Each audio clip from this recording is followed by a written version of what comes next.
YouTube, what's good, y'all? It's your man ChaMoma back with another video. In today's video, I'm going to be showing you the best point guard builds on NBA 2K20. As you watch this video, you might see one of your builds, and you might see I might made it a little different. But look, this is the BP build. A lot of people know about this build by the 2K League player or the 2K League player. The BP build is a 6'1", 6'2", or 6'3" offensive threat build that has slashing and shooting Hall of Fame badges. And with the pie chart I picked, it's the green and the blue pie chart. And the physical profiles, you're going to pick speed. So when you build this build, you want to make sure you try to get all the finishing you can. This is what I was paying attention to, because one thing about this build, the defense on this build, you only get 6. That's how most of the time you're building this build is going to be averagely 6. You're going to make the arms minimum wingspan so you can get as much as you can. For the actual takeover, the takeover is going to be slashing or playmaking. That's up to you, but I prefer slashing or sharpshooting on this build. Slashing and sharpshooter is going to be the best ones to put on this build, but if you want to mostly dunk on people more consistently, put the slashing on. But you're going to be mostly shooting with this build consistently, put the sharp. But if you want to break ankles, it's up to you. You can put the playmaker, but I prefer having the slashing and the sharp takeover. So if you pay attention, the way I built it a whole different way from the average player, because it's 6 defensive badges. You can have a total of 8 defensive badges on this build. You can have way more, but I made it the way that you can get 8 defensive badges, 15 finishing, 20 shooting, and 14 playmaking. And 14 playmaking is not enough. Just take some off of defensive to just get the regular 6.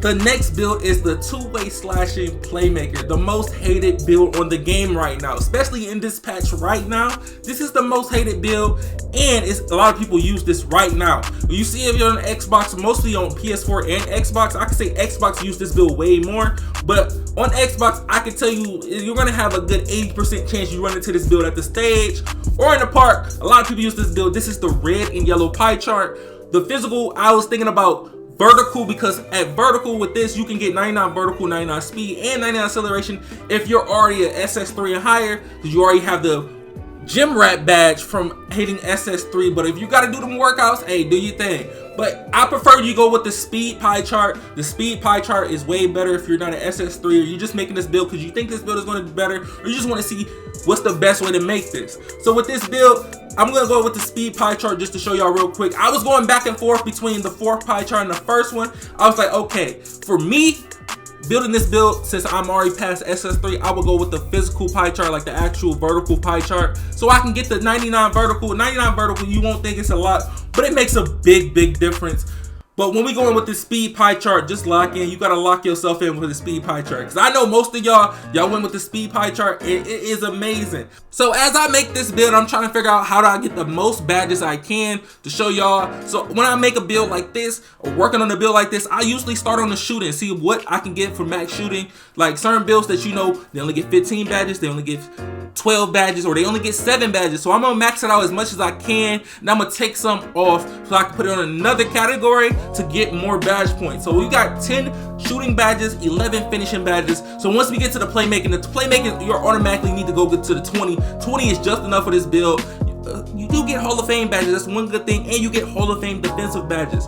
But a lot of people, they go in a different direction of getting less defensive badges for more slashing badges. You know what I'm talking about? These are people that are already about to hit legend or somewhat close to legend, and they're going for 18 or 17 defensive badges, because at legend they get an extra plus 10 badges each category. Because most of the time when they're upgrading this build, they're going to go by attributes, but the way we're building this, we're going to build it by how you're supposed to build it. You're supposed to have 11, 10, 20, 20. So 11 finishing, 10 shooting, 20 playmaking, and 20 defensive badges. That's the perfect way to make a two-way slashing playmaker on NBA 2K20. So look. While you messing around, I'm showing you how other people make this as well, but that's the way you should make it. 11, 10, 20, 20. The perfect height to go is 6'4" or 6'5". 6'5", I think it's the perfect height on this game. But 6'4", you're going to be somewhat a little faster. Your jump shot is going to be a little faster.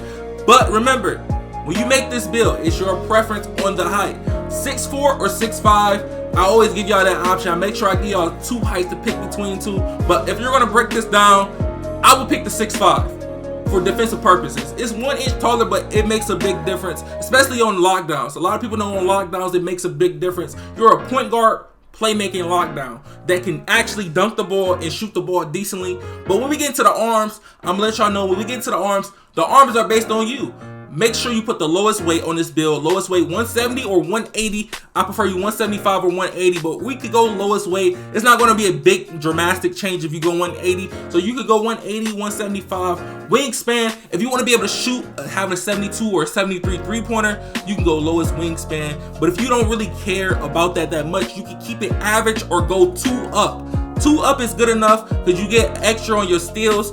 It's an 88 steal plus the floor when you get 99. When you hit 99, oh my God, these stats on this build is going to be amazing. You're going to have a 90 dunk. You're going to at least have a 92 dunk. Based on how you built this build, you're going to at least have a 92 dunk.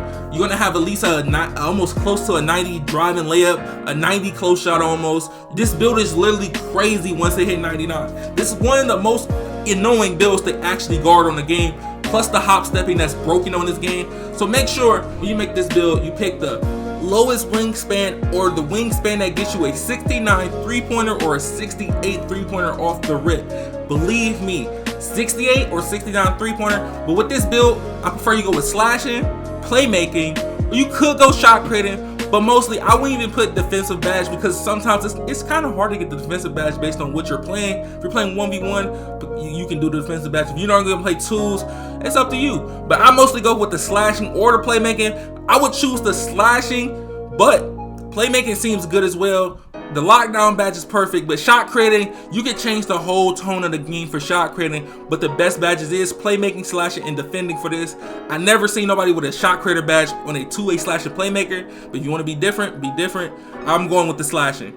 The next build is the playmaking shot creator build. The playmaking shot creator build is literally a pure shark that can dribble. I can say this is a pure shark that can dribble. You can be 6'6", you can be 6'5", 6'4", but we'll get more in depth to that. This 6'4", 6'5" combination, that's based on you. But the playmaking shot creator build got Trae Young, Stephen Curry, and Kyrie Irving. That's a nice little combo of what the best guards are right now in the game. So look, you're gonna have at least an 88 3-pointer. Based on how you make this, if you don't want the shortest arms, you want to keep it average, do your thing. But make sure you get the green and yellow pie chart. Max, you want the physical pie chart for speed and agility. So you want the 90 speed, the 88 acceleration. You want all of that. While you upgrade this build, you can max it all the way out. But you know how this is supposed to go. You're supposed to make sure you get at least all you shooting down. A lot of people that with this build, they try to get 21 shooting badges or 22 shooting badges or 23. But 22 shooting badges, 23 playmaking. But how I built this, I got 5 finishing. The reason I have 5 finishing, because it be times that you go to the hole, then you have to, and you end up getting a bucket. Like when you messing around with this build, you get 20, 28. Like, come on. It's 5, 20, 28. That's the perfect play shot build. When I say it's the perfect one, because you can still play defense on ball, and you can also sit corner and still have badges to sit corner, and you're not forced to not be able to play on ball, defense. So you got 5 finishing badges. You put a little on your standing dunk to get the extra 5 for the finishing badges. You got 20 shooting badges, 20 playmaking. If you don't want them 8 defensive badges, you just want 7 or 6, do your thing. Just make sure you put it on your shooting or your playmaking. The heights, 6'4".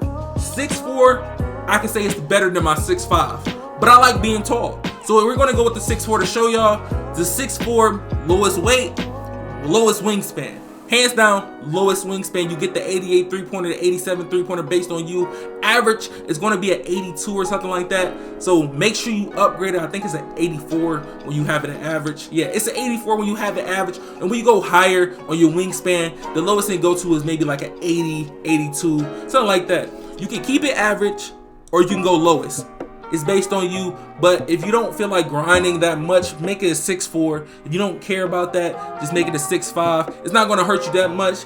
It's an 87 ball control for a 6'4", and it's an 85 ball control for a 6'5". So with the playmaking takeover, yes, you can get slashing takeover on this build. No, you cannot dunk on people. You just got a better ability to make layups in the paint. So look, playmaking takeover, you can pick that, but I will pick sharp takeover and playmaking takeover, hands down.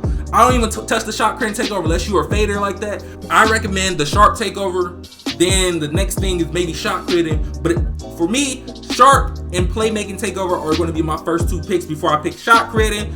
sharp, and playmaking. So you can make a decision. If you know you're not gonna try to go break people's ankles, you just want to be able to get a green, and once you get your sharp takeover, pick the sharp takeover. But the next build is the slashing playmaker. You know, it's different varieties of a slashing playmaker. You can make a lockdown build that say a slashing playmaker.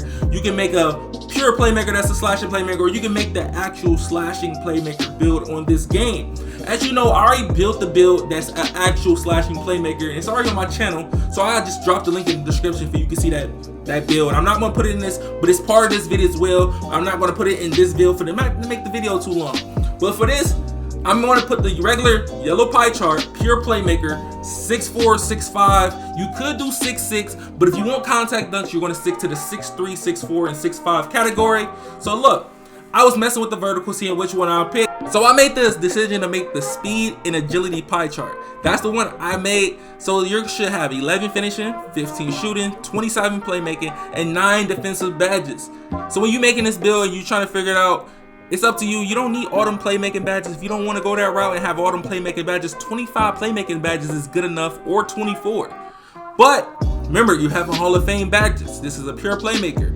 You can put the rest of those badges or rest of those upgrades that you have on finishing or defensive to get some more. You can maybe get 12 defensive badges, or you can maybe get 11, or you can maybe get 15 finishing badges, but you still gonna have that 9. So the height I'm choosing, I told you, between 6'4", 6'5". This is the best height you can pick because you can get the contact dunks at 99 overall. I'm gonna start with the 6'5". You're gonna have lowest weight, lowest wingspan. Lowest wingspan is good. You can do, actually with this, you can do average wingspan, or until you get to like a 77 3-pointer. That's what I would do. A 77 3-pointer, lowest wingspan, or you can go average wingspan. It really doesn't matter. It's based on how you want to play with this build, but I prefer you go with lowest wingspan, or you can keep it average because you have a high ball control, or you can sacrifice the ball control for the lowest wingspan so you can get something more on other attributes. But if you enjoyed this video of the best guard builds on NBA 2K20, drop a like on this video, subscribe, put on post notifications. It be your man ChaMoma, and I'm out, y'all. Peace.